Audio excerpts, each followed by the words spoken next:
Fala pessoal, Eduardo Stetner, criador do canal Rico Nessa Vida. Então vamos lá para mais um episódio do Investindo de 0 ao 100, que é esse quadro onde eu invisto meu dinheiro publicamente. Não posso deixar de falar para você, esse quadro não tem o intuito de que você me copie, de que você faça o que eu faço, justamente porque a sua condição de vida é muito diferente da minha. Você pode ter muito mais dinheiro ou muito menos dinheiro.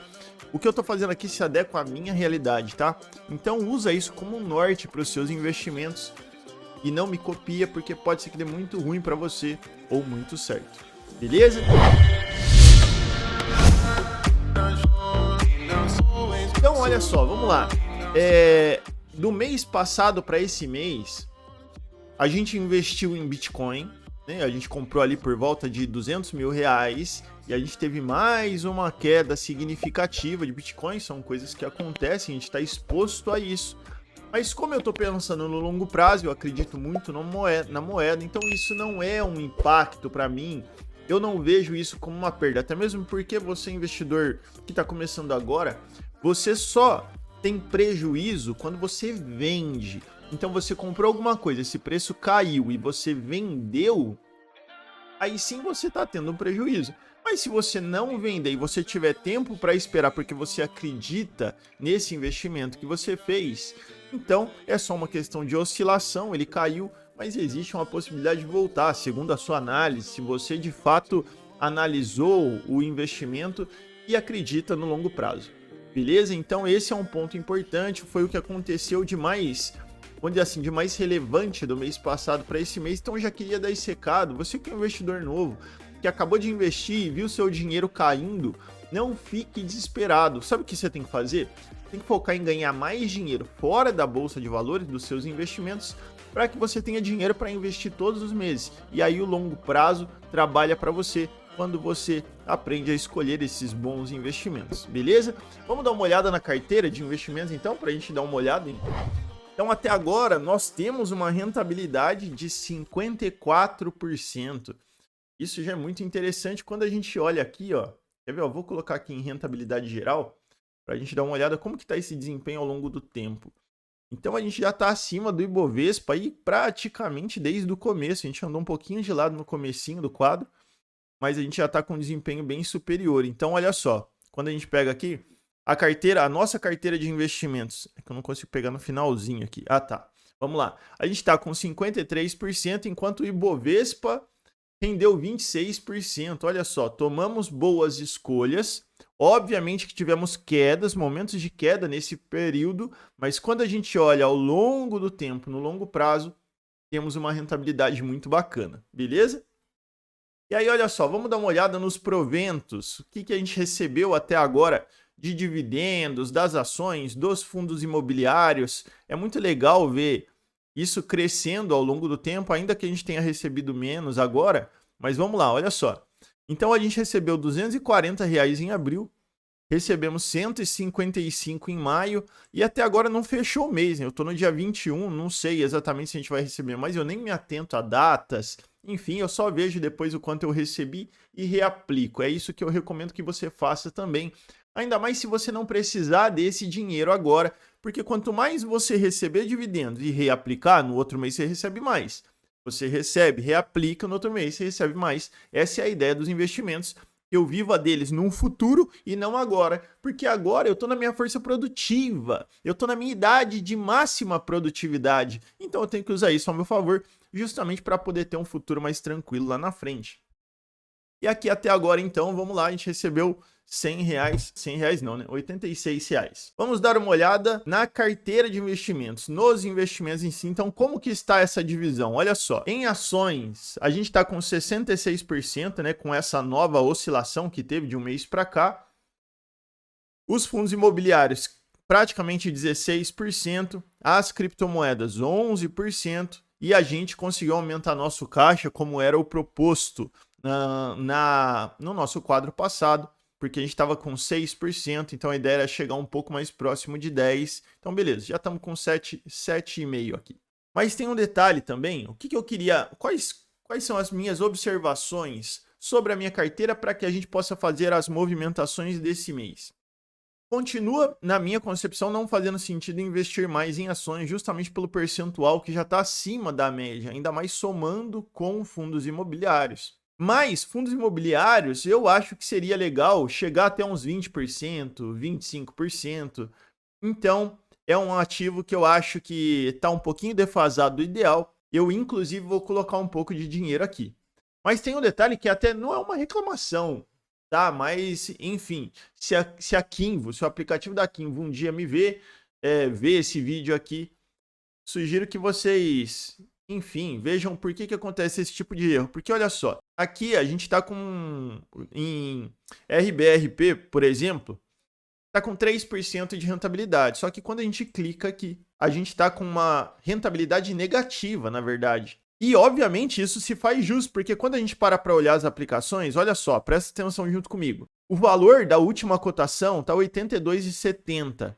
E quando a gente olha aqui no histórico, quanto que a gente pagou das outras vezes que a gente comprou, olha só, eu paguei 85, paguei 89 e paguei 88. Ou seja, em nenhum momento eu estou tendo rentabilidade perante os valores que eu paguei, porque a cotação atual é mais baixa do que todos os meus preços de compras anteriores. Ou seja, na verdade, o que tem que bater é isso aqui mesmo. Eu estou com menos 5% de rentabilidade. E lá está me mostrando 3 e pouco. Então, Kim, fica aí um recado para você. Só para corrigir esse ponto, enfim, ou então me explicar por que eu estou tendo um entendimento errado sobre isso.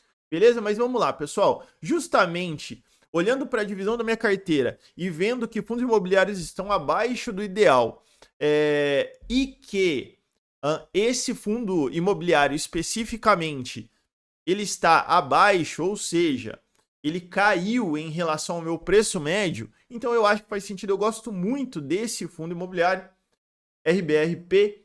Então o que a gente vai fazer? Eu transferi R$2.000 para Rico e eu vou comprar R$2.000 desse fundo imobiliário. Se vocês quiserem aqui, ó, vamos dar uma olhadinha rapidinho como que ele tá. Vamos entrar aqui só para dar uma olhada em como que tá o dividend yield, assim eu atualizo vocês. Olha só. Então, quando a gente dá uma olhada aqui, ele está com dividend yield de 0,37. Então, isso vai dar mais ou menos, sei lá, vezes 12, vai dar uns entre 5% e 6% de dividendos ao longo do ano. Não me preocupo com isso. Eu me preocupo mais em relação a, por exemplo, ó, o PVP. O PVP, que é o preço versus valor patrimonial, então ele mostra se um ativo ele está sendo comprado hoje acima do seu valor patrimonial ou abaixo do seu valor patrimonial. Se tiver abaixo de 1, ele está sendo negociado abaixo do seu valor patrimonial. Se ele estiver acima de 1, ele está sendo negociado acima. É como se estivesse sendo vendido acima da tabela. Nesse caso, ele está abaixo da tabela, então eu enxergo isso como uma boa oportunidade de compra. Tá vendo que o valor patrimonial está 86? Se o fundo vendesse tudo que ele tem e distribuísse para os cotistas, ele distribuiria mais do que R$82. Isso é algo vantajoso, na minha concepção. Eu acredito nesse fundo, acho que é uma boa oportunidade e justamente por isso vou comprar mais unidades. Então, quanto que eu vou comprar? Obviamente, como eu falei para vocês, R$2.000. Pronto, 1.970. Então tá próximo dos R$2.000 que eu tenho de saldo lá. Prontinho. Então já compramos agora mais 24 cotas desse fundo imobiliário, que eu acho muito bacana, é uma boa oportunidade na minha concepção. E aí, fora isso, olha só, como a gente conversou aqui, quando a gente dá uma olhada na carteira de investimento, o que faz sentido para mim é o seguinte: eu comprei Bitcoin no mês anterior e a gente comprou próximo dos R$200.000. Quando a gente vai ver a cotação do Bitcoin hoje, nessa data que eu estou gravando, porque Bitcoin oscila demais, né? Está em torno de R$170.000. Então, ele caiu mais R$30.000 de lá para cá. Então, eu acho que faz sentido eu continuar aproveitando essa queda, levando em consideração que... Qual que é o recado que eu queria dar para você? Presta atenção em mim aqui, sai um pouquinho da tela do computador. Você tem que usar o seu caixa de forma inteligente. Eu separo dinheiro justamente para poder comprar em momentos de queda. Repara o seguinte... Quando o Bitcoin começou a cair absurdamente de R$370.000, e aí foi caindo, 350, 330, 200, 200 e pouco, 230, eu não fiz nada. Por que eu não fiz nada? Porque quando está num momento de pessimismo muito grande, a gente não tem ideia de qual é o fundo do poço, entendeu? Mas agora, vamos lá, na minha concepção, Eduardo, de ser, tá bom? É simplesmente uma forma Eduardo de olhar para o mercado. Eu olho e falo o seguinte, caramba, aparentemente já deu uma estabilizada no quesito sentimento a respeito do Bitcoin. Sentimento generalizado. Ainda que ele tenha caído um pouco mais do mês passado para esse mês, mas repara que o espaçamento foi muito maior para ter uma queda muito pequena. Ou seja, para mim isso se reflete numa estabilidade. E pode ser totalmente fictício, eu posso estar completamente errado e amanhã o Bitcoin cair para 60 mil reais, pode. Mas em relação ao sentimento, né, que as pessoas estavam sentindo sobre o Bitcoin naquele momento de queda abrupta de 370 mil para 200 mil, então eu não achava que fazia sentido comprar, por isso que eu esperei. E agora que eu estou sentindo essa estabilidade, eu acho que faz sentido eu começar a usar meu caixa de pouco em pouco para comprar criptomoedas no geral. E aí, justamente por isso que a gente vai para o segundo ponto do vídeo, que é qual criptomoeda eu vou comprar? Na verdade, dessa vez eu não vou comprar Bitcoin. Vou comprar Ethereum ou Ethereum, enfim, como vocês preferirem. Qual é essa segunda criptomoeda? Por que você vai comprar ela, Du? Porque eu gosto de diversificar. Ponto. E a Ethereum, ou Ethereum, vamos lá, para ficar mais fácil, ela é a segunda maior criptomoeda do mundo. E, na verdade, olha só que curioso, ela é até mais utilizada. Utilizada, não comprada, mas ela é mais utilizada. Por quê? Porque a Ethereum ela tem algumas peculiaridades que tornam ela tão boa quanto o Bitcoin. Como, por exemplo, a Ethereum, ela tem um blockchain próprio, né? Então, assim, Bitcoin só é Bitcoin porque ele tem uma forma de registro chamada blockchain, e a Ethereum também tem a sua blockchain. Só que a forma com que ela foi criada, o seu protocolo, quem criou a Ethereum foi Vitalik Buterin em 2013, tá? Um garoto na época. O que acontece é o seguinte, todas as outras criptomoedas, na verdade não todas, mas a grande maioria delas, são criadas a partir do blockchain da Ethereum.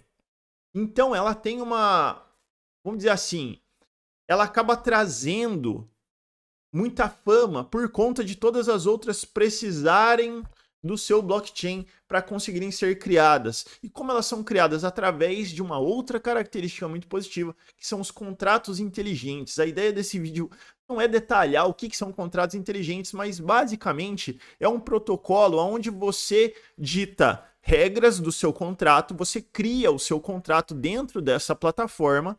E quando ela é cumprida, quando essas cláusulas desse contrato são cumpridas pela outra parte, o próprio sistema faz as trocas. Ou seja, vamos supor que você está vendendo alguma coisa, você editou as suas regras e criou um contrato inteligente.